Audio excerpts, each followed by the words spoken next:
Radio Rivage présente Les politiques face à la question sociale, une émission présentée par Daniel Delamotte. Chers auditeurs, bonjour, bienvenue sur Radio Rivage pour mon émission Les politiques face à la question sociale. Et nous avons décidé de consacrer notre semaine à la crise agricole. J'ai le plaisir aujourd'hui de recevoir Dominique Rolot, porte-parole de la Confédération paysanne de Bretagne et producteur de lait bio à Musillac. Bonjour Dominique Rolot. Oui, bonjour.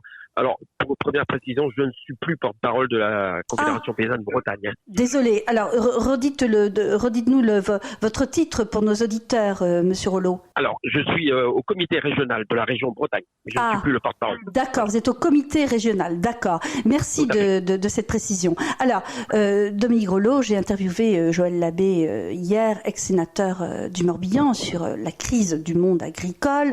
Nous avons parlé des difficultés qui ne sont pas récentes, de la difficulté de vous faire entendre, et aussi de la complexité liée à la diversité du monde agricole. Quelle est votre vision de la situation aujourd'hui, Dominique Rolot ? Disons que symboliquement, demain, nous allons occuper 2 ronds-points dans le Morbihan. Oui. Et c'est symbolique, c'est parce que on en a un peu marre de toujours tourner en rond. Et sur un rond-point, il y a plusieurs directions. Et souvent, on nous fait prendre des directions totalement opposées, contradictoires. C'est-à-dire que on essaye en même temps de nous parler de souveraineté alimentaire et en même temps de nous mettre en concurrence sur le marché mondial. C'est-à-dire qu'on met les paysans du monde en concurrence, les paysans européens en concurrence, les paysans de différentes agricultures toujours en concurrence. Et on ne peut pas faire ces 2 choses-là en même temps. À chaque fois, c'est le paysan qui sera la variable d'ajustement sur sa ferme. Oui. Alors, incompatibilité, finalement, c'est ce que vous nous dites.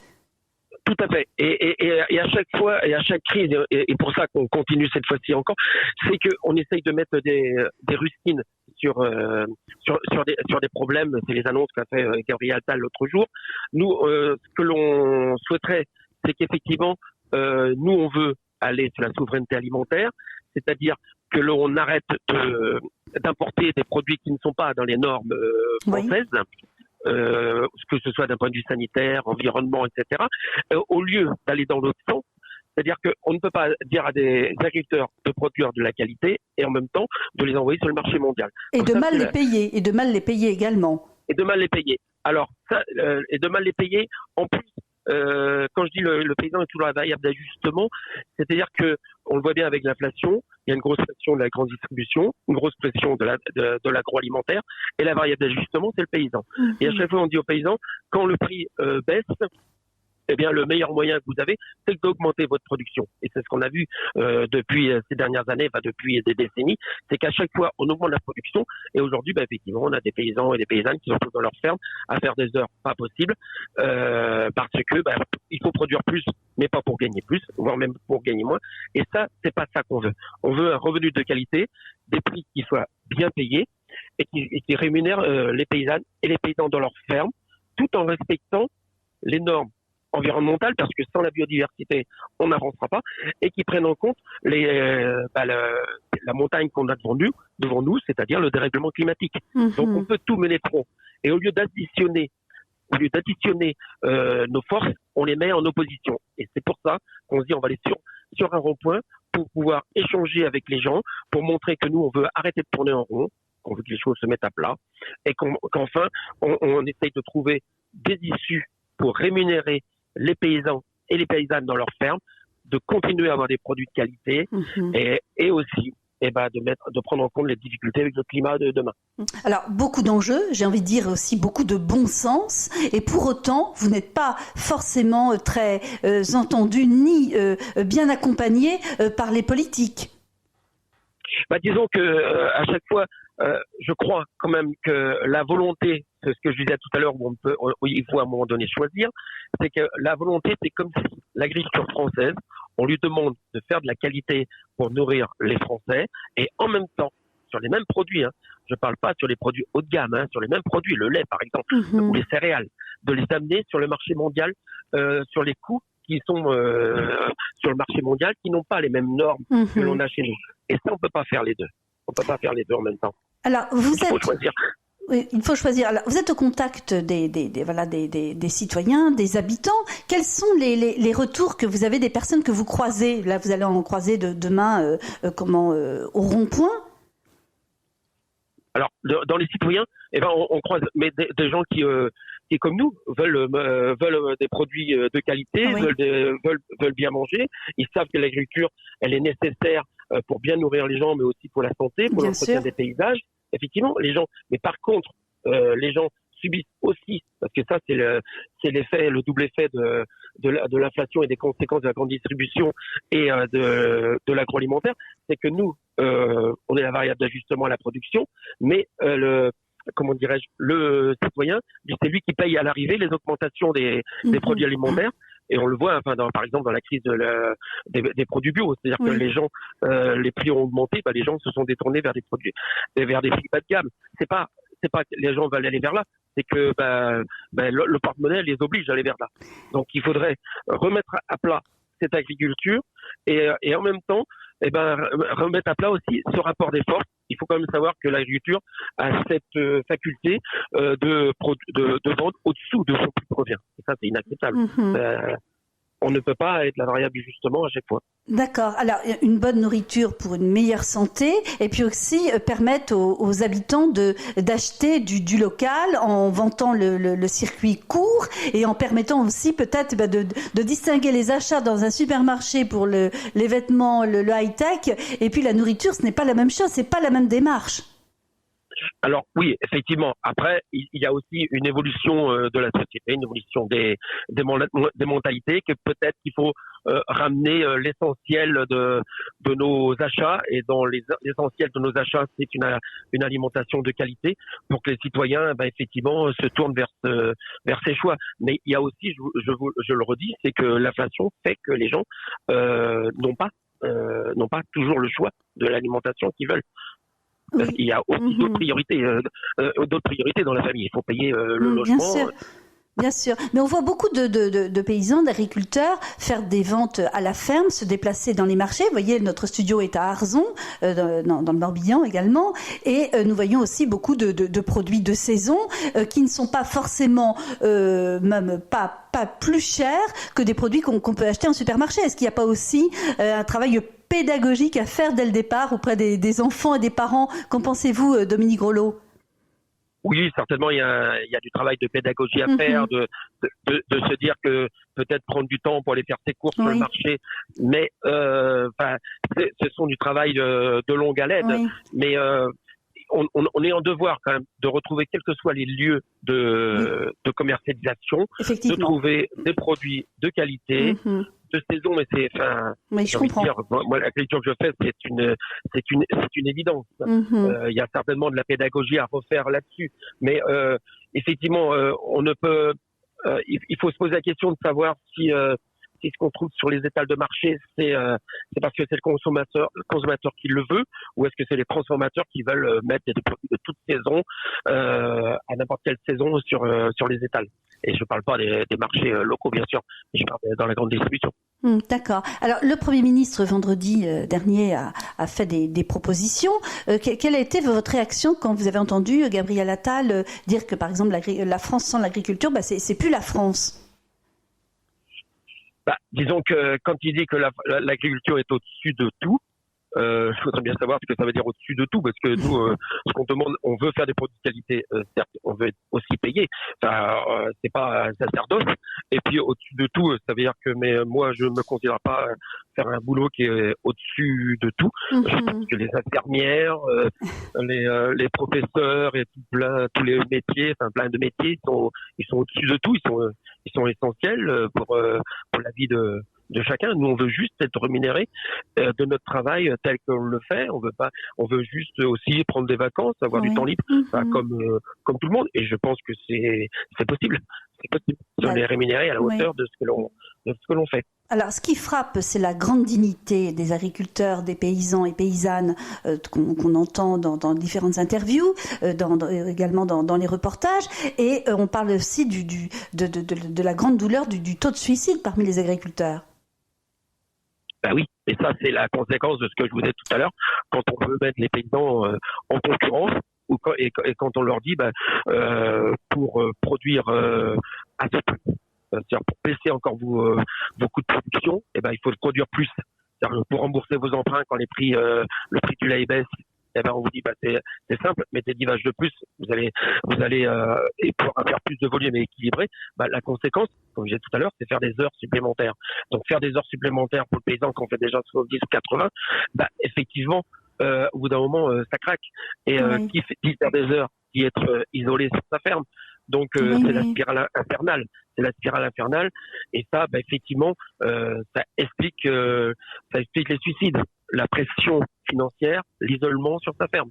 C'est clair.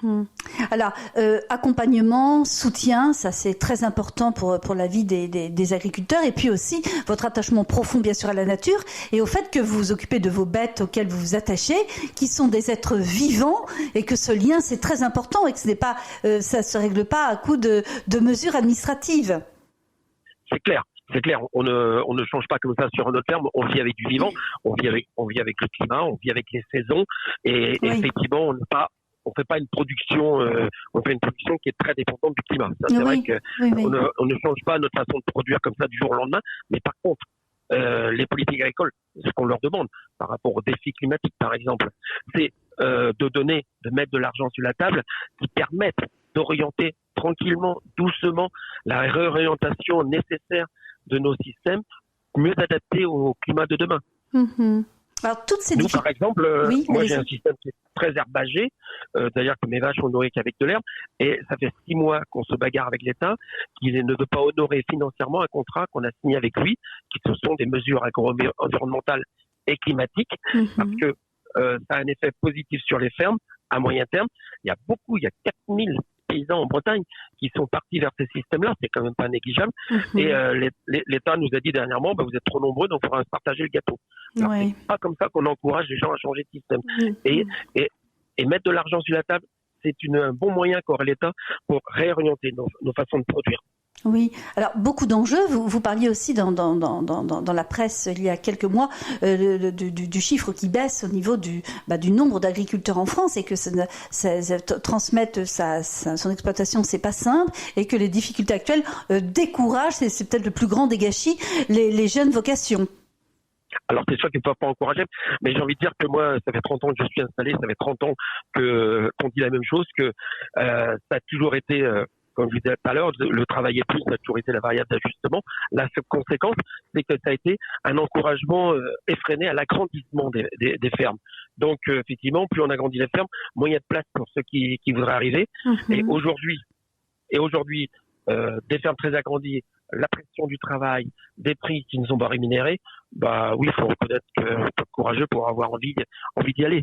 Et pourtant, il y a des jeunes qui ont envie de le faire, mais qui ont envie de le faire aussi sur des systèmes qui soient beaucoup plus résilients, moins importants, qui est à hauteur de leur capacité d'une ferme, des fermes beaucoup plus familiales. Aujourd'hui, on peut dire quand même qu'on a des fermes qui sont de moins en moins familiales, qui sont trop importantes pour financièrement et en quantité de travail pour avoir envie d'y aller.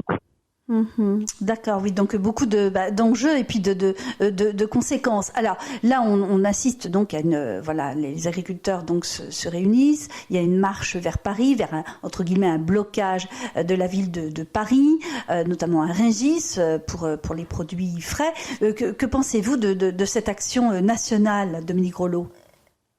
Alors nous, comme je disais tout à l'heure, nous allons aller à la Confédération paysanne sur 2 ronds-points dans le Morbihan demain, Ploërmel et Vannes. Ploërmel et Vannes, d'accord, je le cite pour nos auditeurs. C'est des ronds-points filtrants avec lesquels on va avec nos tracteurs, mais on va pas avec nos remorques pleines de choses dedans.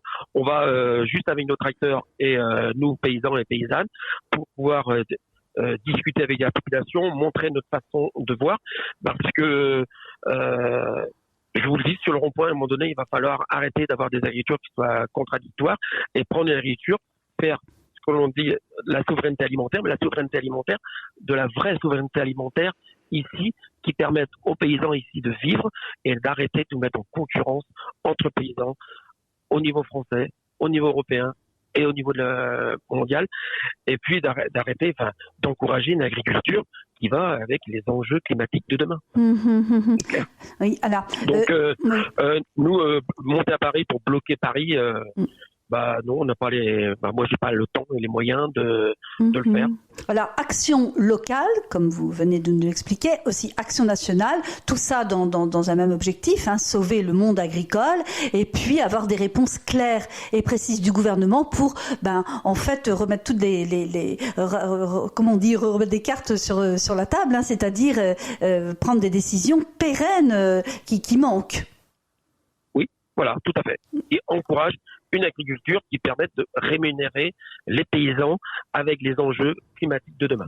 Alors vous, Dominique Grelot, vous travaillez depuis 30 ans dans le monde agricole, et comment vous pouvez qualifier ce mouvement aujourd'hui? Est-ce qu'il vous étonne par son ampleur? Est-ce que vous trouvez qu'il y a beaucoup de choses qui sont nouvelles, inquiétantes en termes de peut-être aussi de risques que ce mouvement dégénère? Quelle est votre vision? Il révèle un mal-être profond, c'est sûr, d'autant plus que dans les revendications que chacun peut avoir, selon les syndicats ou même des gens non syndiqués, elles peuvent être des fois contradictoires entre nous. Donc effectivement, on n'a pas tous la même vision, mais elle reflète surtout un mal-être. Elle révèle aussi des gens qui croulent sous le travail. Elle montre aussi que la production agricole, elle est essentielle et qu'il faut qu'elle soit rémunérée pour les paysans qui y travaillent. Donc effectivement, il y a beaucoup d'enjeux, mais c'est vrai que là, il faut vraiment mettre les cartes sur la table, mais aussi arrêter que les gouvernements essayent juste de mettre des sparadraps pour passer à autre chose. D'accord. Donc en fait, oui, tout ça s'inscrit dans une lutte aussi à moyen et long terme pour les générations à venir. Et vous avez aussi le soutien de la population française, parce que je crois qu'il y a près de 83% des Français qui soutiennent ce mouvement. Et soutient parce qu'elle veut une agriculture de qualité. Elle veut aussi qu'il y ait des paysages dans les campagnes. C'est cette agriculture-là que moi je défends, et cette agriculture-là que je veux mettre au contact des paysans. Oui. Une agriculture qui nous permette de vivre tout en respectant les enjeux climatiques, les paysages, une agriculture de qualité. Oui. Et j'espère qu'on est tous dans cet objectif-là. Oui, et puis vous partagez aussi tous les aspects de la question sociale, c'est-à-dire une rémunération insuffisante, un mal de vivre, des lourdeurs administratives, et donc ça, beaucoup de Français peuvent aussi le partager dans leur environnement professionnel respectif. Tout à fait. Merci beaucoup, Dominique Grelot. Rappelez-nous exactement votre titre pour nos auditeurs, qu'on ne fasse pas l'erreur de vous nommer porte-parole ce matin. Oui, je l'ai été dans une autre période. Mais effectivement, je suis Dominique Grelot, éleveur à Musillac et au comité régional de la Confédération paysanne. Voilà. Parfait. Merci beaucoup de nous avoir accordé du temps dans une période qui est effectivement très difficile pour vous, et en même temps plein d'enjeux et aussi plein de résultats, nous l'espérons. Nous souhaitons aussi bon courage à toutes les personnes qui vous entourent, les paysans, les paysannes, tous les éleveurs, toutes les personnes aussi dans vos fermes qui sont en souffrance, qui voient aussi peut-être beaucoup d'espoir dans ce mouvement.